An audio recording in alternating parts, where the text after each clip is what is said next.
I'm pretty afraid because I know that this is actually the hardest pass. This is usually the one that's everybody's final pass, which is like the boss level of the passes. It has the highest elevation. Everybody talks about Forester, holy shit. This is super technical. I cannot look down right now. That's what it is. That y'all can look down for me. Whew. Definitely a little sketchier than it was last year. So that was the scariest thing I have ever done in my life. People died on it previously, like a few weeks prior, maybe even a week prior. So there was a lot weighing on our brain. Three brothers like John Mitchell.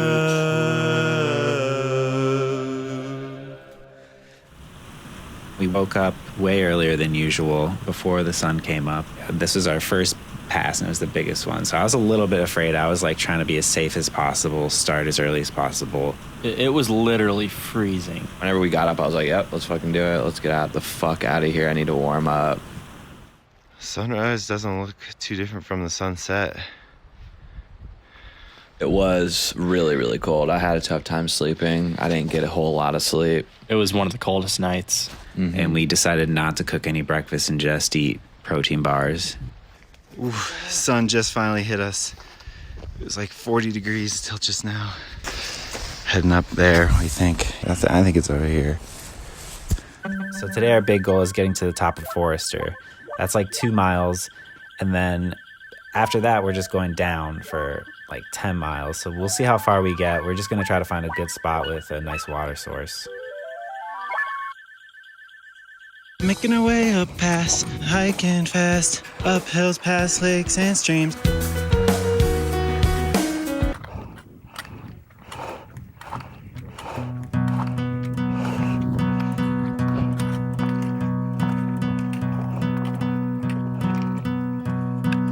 It was ultimately still scary to be standing on the edges of the cliffs like that.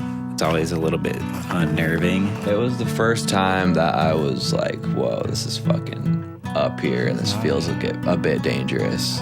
It was steep.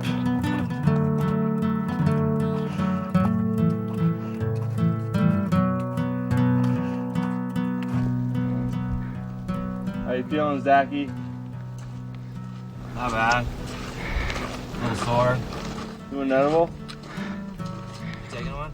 I might wait till we're past, honestly. Yeah. It felt like I was climbing a fortress, though. It was cool, like a big sand castle or something. It felt like I was entering like a castle, like Game of Thrones style. Like it felt like I was entering like wherever the Mother of Dragons lived. It felt like I was going to her zone. You know what I mean? I felt like I was going to Mordor.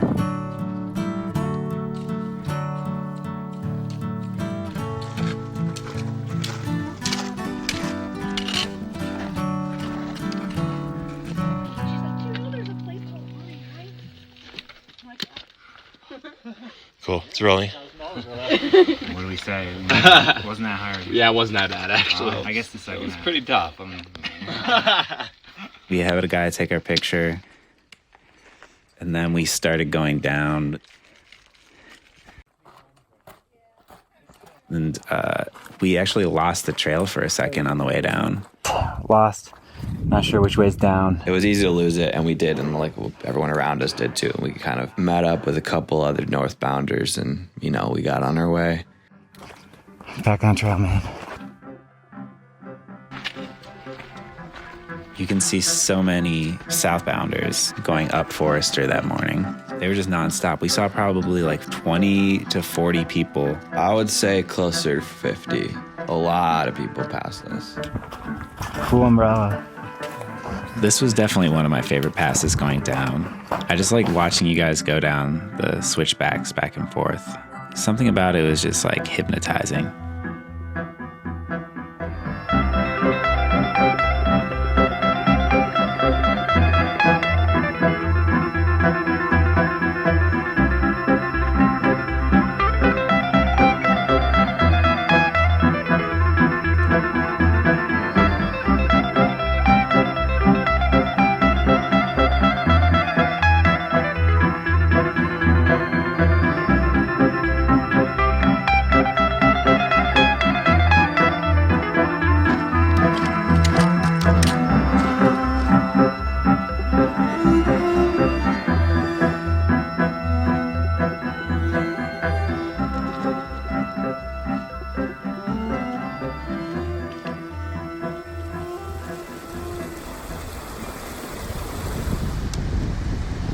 It was hard on my knees going down. My hips were roasted. Going over Forester Pass really changed the game for us. At least for me, I felt like we were getting into like the more like mountainous areas, into the core of the Sierras. We had lunch on like a cliffside. I liked that spot. That was a cool spot, yeah. It was the only tree for miles. We were trying to get out of the sun.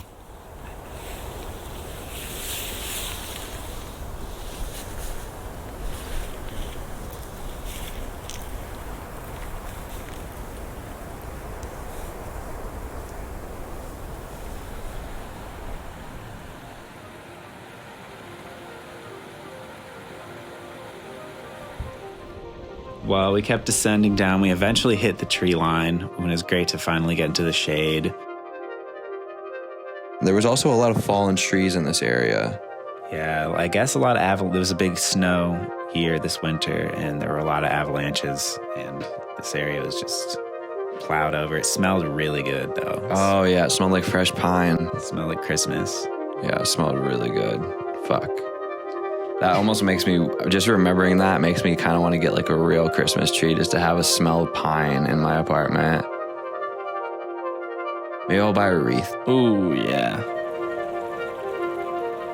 We hiked alongside this creek called Bubs Creek for many miles. It was kind of a rocky creek it's got a flat rock that the water just cruises across.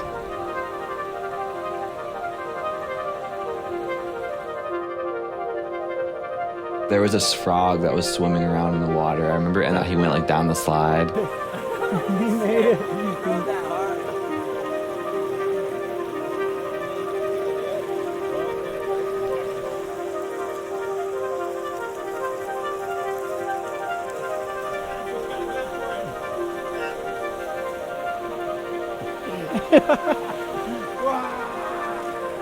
Kyle tried to slide down it like a water slide, but he wasn't really getting any track, or it wasn't very slippery. Probably a good thing. Yeah, but you were also, there was just more of a slide part, but you were like not trying to like get cut or like jammed by a rock. I almost saw Cake and Jelly naked. Oh my God.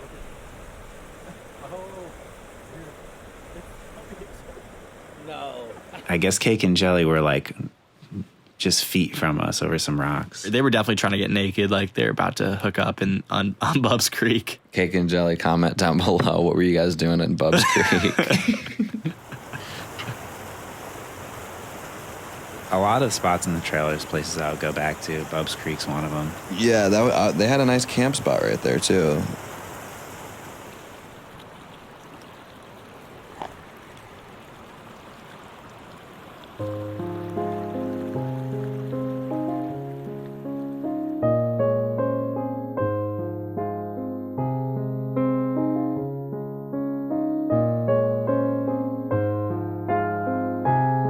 After we filled our water, we headed a few more miles down, trying to look for some of these camp spots that we saw on Guthook, our map app. Yeah, and it wasn't too much farther where we found the area. We were looking for a spot with a bear box, but then we kind of just found a really amazing, magical fairyland.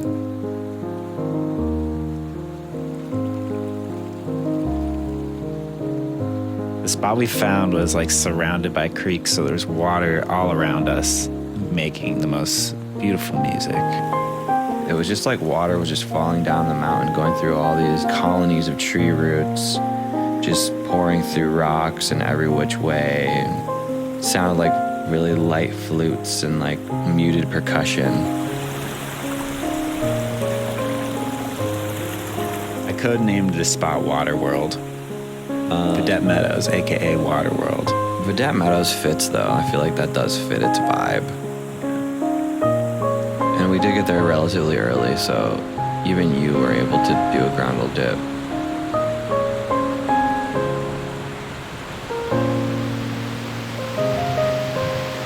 Time to go dip my grundle.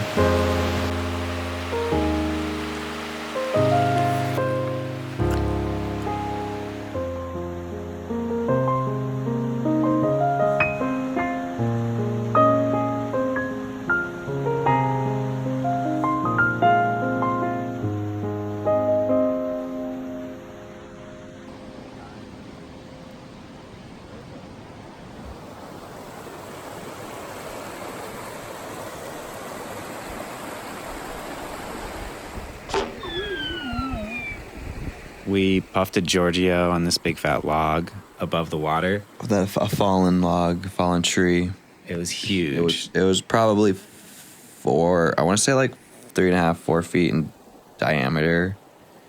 And then I had to just capture the sound of this water for everyone. I was recording the sounds of the water with my binaural microphones, and it sounded incredible in my ears. I was like loving it.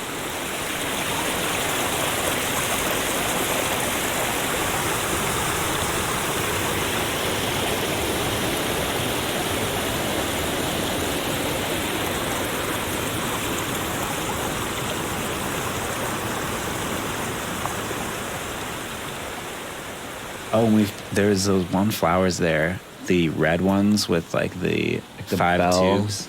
They're called, I actually just looked them up. They're called Western Columbine. Yeah, really, really cool flowers, just really chill vibes.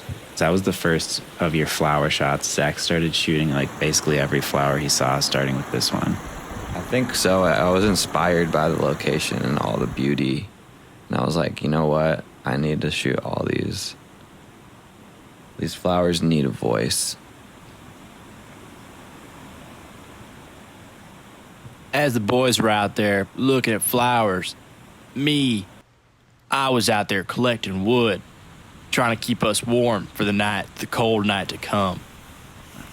Yeah, this was the first night we got to actually have fire. Actually, which it was cool so nice. Oh, was it? Yeah, it was so sweet. fucking nice because up to this point we had encountered so many fucking mosquitoes, and we were like, oh, that should keep some of these mosquitoes at bay. And it was also just nice to have a fucking big old fire. It was a big one too. There were very few mosquitoes there. Yeah, there were very few mosquitoes. It was such a nice night. Crazy because I think it was because all the water was moving. Yeah, you know what I mean. There was not really any sitting pools. We have no idea why. It was just cool, the contrast the night before being on like the rocky cliff, like just like way up there, just on a rocky exposed zone, and then the next day being like tucked away in the forest. It was a cool contrast.